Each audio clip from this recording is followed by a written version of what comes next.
I grew up in a very small town in Idaho. We lived in a trailer until I was, I think, in high school. And I don't remember a lot of my childhood up until I was about 12 years old. But I know there was lots of drinking and drugs, and there was never like an issue. It was just normal. Like you would just drive around with a Coors Light in your car, like that's just kind of how the area I grew up around. I had always wanted a relationship with my father. I'd always felt like I was just really different. My dad always censored me. I don't think he was aware at the time, but I would always get yelled at about putting my hands on my face or sitting a certain way or not speaking up or just different things like that. At the time, I didn't notice that those were probably things that could read feminine. And I don't know that my father was aware of it, but it made me very self-conscious about like how I was in a space. Because of this, I found my way to church. Church was a space that I could go to and just be. I wasn't out. I didn't even really know what it meant to be gay or queer or anything like that. I just was never exposed to people like that growing up, and so I had no clue. Even though the first time I started to see queer people, I was like, oh my gosh, I think that's me. But I was also like petrified of it because it seemed like it was like wrong in some way, whether I learned that at church or I think I really learned it more at home. And so I'd have moments where I'd like go try to be gay or queer or whatever, and then I would be like, okay, I can't do that. Like at 20, I decided, okay, you're gay. And so I got a job at a gay bar to learn how to be gay.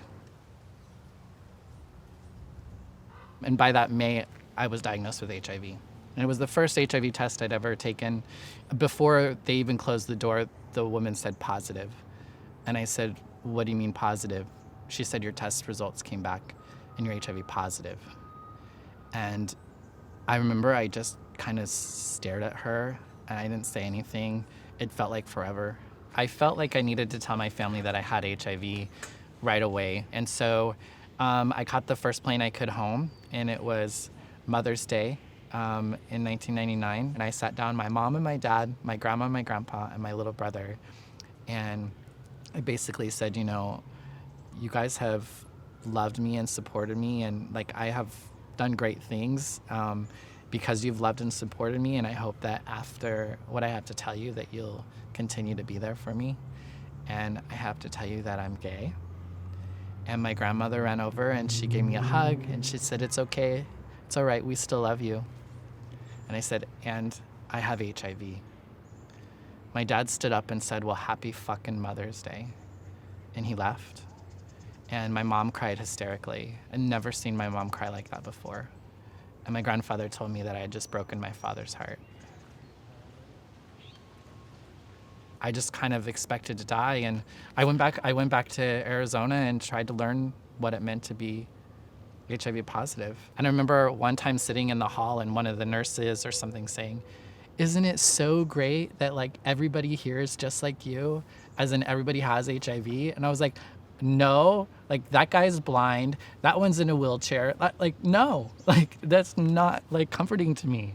Like I'm seeing my future like all around me, and it scared the hell out of me. And with all of that happening, I knew I couldn't handle it. And that's when I decided to start using drugs and alcohol. It was a very conscious decision for me. I felt like I had a reason now to drink and use. I drank, but ecstasy is what I really liked. I started doing ecstasy, and I would do that pretty regularly. I never was like really crazy about my substance use initially. I think it was always just kind of something that could kind of help me be okay with life. And I'm really grateful that I found drugs at that time in my life, because I feel like it gave me life, and it gave me a life that I couldn't have had for myself. Like it caused me I experienced so much joy and so much fun in such a very difficult time. And 6 months came around, and that's when I needed to start treatment. And they were really big about not taking drugs and being on the treatment at the same time, because the interactions could be, fatal. So I started clinical trial. I didn't have a good response to that. After a month, they took me off because I was having really major bad responses. And so after that, then I was able to use drugs again and just kind of went back to ecstasy and drinking. And then at 21, I moved back in with my parents and started treatment again. You know, I was 21 years old. I was taking nearly 50 pills at that time a day. And it was like, I want to go out to the clubs and I want to be like, I just want to be 21. And I take my medication and then I have diarrhea and that ain't cute at the club. Finally, one weekend, I just said I just had it. And they called me and said, hey, we have some more medication for you. And I said, you know what, I'm not going to take it anymore. And I stopped taking medication for 6 years. And a lot happened, in that 6 years before I ended up starting treatment. Gosh, where do I begin? I ended up being able to work in HIV and AIDS for a little bit. Basically, my fiance ended up sleeping with my drag mother, and we broke up. And that night, I was devastated, and I went out to the club and got drunk. And then I ended up getting gang raped by a group of men. That morning, I was supposed to go to work, and I was still rolling. And so I did crystal for the first time to sober me up so I could work. And I did crystal every day for the next 6 months, multiple times a day. And I will say that was probably one of the most authentic times of my life, I think. I'd always worked so hard to chase the light in everything. And I finally got to sit in the dark a little bit with my meth use. And fortunately for me, after 6 months, I was just really fucking tired. And I just wanted, I just didn't want to do it anymore. I stayed at home for a little bit, got off the meth, and then ended up moving back up to Boise. At that time, I also started speaking in schools and telling young people my story of getting HIV and living with it. And that grew eventually into me starting a nonprofit organization at the age of 24 called Alpha, Allies Linked for the Prevention of HIV and AIDS.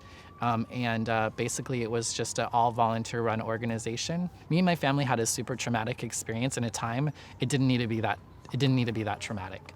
But because we didn't know a lot about HIV, we didn't know what to expect about having HIV. It was a very scary and traumatic situation. And so we wanted to try to educate people. I ended up getting sober in May of 2008. And the organization was doing amazingly, and it was just so much bigger than me. And I felt like I was gonna lose it. Like I was gonna fuck it up again, like other things. And so then I ended up going to a recovery meeting that night, and basically just started going every day after that. My first year of sobriety, I would label God awful. It was like one of the worst years of my life. Emotionally, I lost a lot and I felt a lot. A big part of my use was I was treating, that was my medicine. It was what was keeping me away from my pain and my struggle. And I just was able to just bulldoze through things and get through them. And the truth was they were still there. Like I almost envisioned them like they were in a backpack on my back. And through the process of getting through recovery, I was able to grab one out at a time and look at it and let it go.